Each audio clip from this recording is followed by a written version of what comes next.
bancada do agronegócio avalia um pacote de medidas para reagir àquela decisão do Supremo sobre o marco temporal da demarcação de terras indígenas, né? Rolou a decisão na semana passada e agora a gente tem a bancada do agro se preparando, a apuração da Renata Agostini. Se preparando de que maneira, Renata? O que pretendem fazer?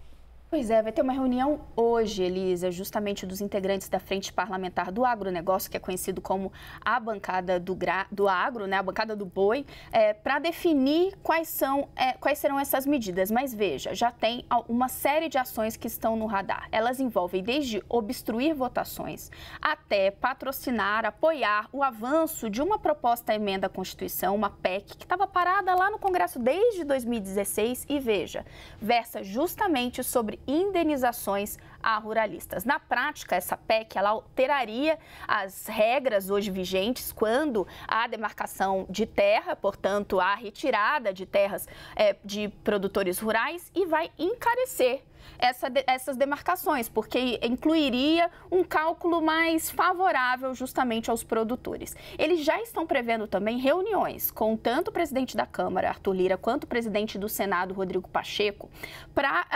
argumentar que o que está acontecendo nesse caso é um avanço nas competências do Legislativo. Esse é um tema que está surgindo bastante ali no Congresso, não só ecoando dentro da bancada do boi, né, na frente do agronegócio, mas também em outras bancadas, como é o caso da evangélica, que está ali de olho no avanço do julgamento sobre o aborto. Ali também há um entendimento de que o Supremo não deveria se miscuir nesse assunto e que caberia ao Legislativo definir essas regras. Então, existe esse ponto de contato entre os pleitos dessas bancadas. Existe, inclusive, uma previsão de que eles unam forças aí nessa, o que seria uma reação ao julgamento do Supremo Tribunal Federal. Elisa estava rememorando agora, gente, para todo mundo pegar o pé dessa história. Houve uma decisão por parte do Supremo de barrar essa tese do marco temporal na demarcação de terras indígenas. Isso significa que aquela ideia de que só seria possível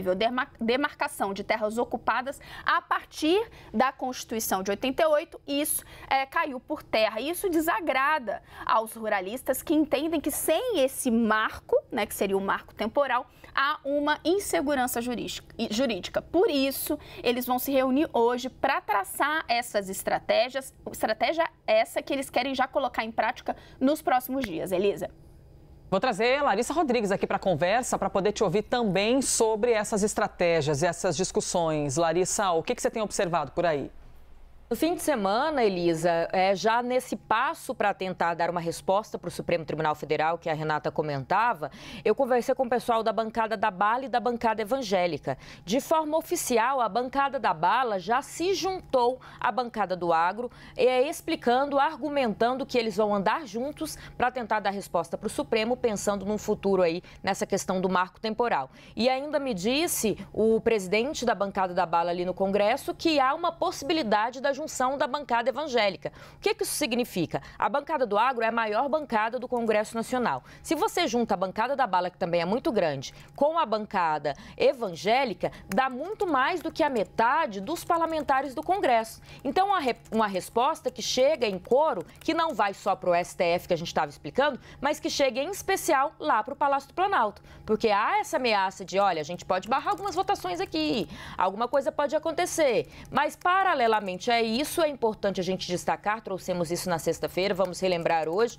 que o próprio Palácio do Planalto já está organizando, articulando um projeto que, para não ser considerado inconstitucional, ele aceita que não existe marco temporal, um projeto de Alessandro Vieira, mas, por outro lado, pensa numa maneira de ver a questão de indenizar os agricultores. Porque, lembrando, o Supremo Tribunal Federal julgou inconstitucional o marco temporal, mas ainda vai continuar esse julgamento para falar das teses, ou seja, aqueles agricultores que vierem a perder algum tipo de terra por conta de demarcação indígena, reclama que tem que receber um pagamento. Esse projeto lá no Congresso Nacional, no Senado Federal, ele prevê o pagamento de indenização, mas que isso não seja atrelado à demarcação, para não atrapalhar a demarcação de terras indígenas, porque é um problema ali para o Palácio do Planalto também. Se de imediato já tiver que tirar dos cofres públicos pagamento para indenizar, pode atrasar muito a questão das demarcações.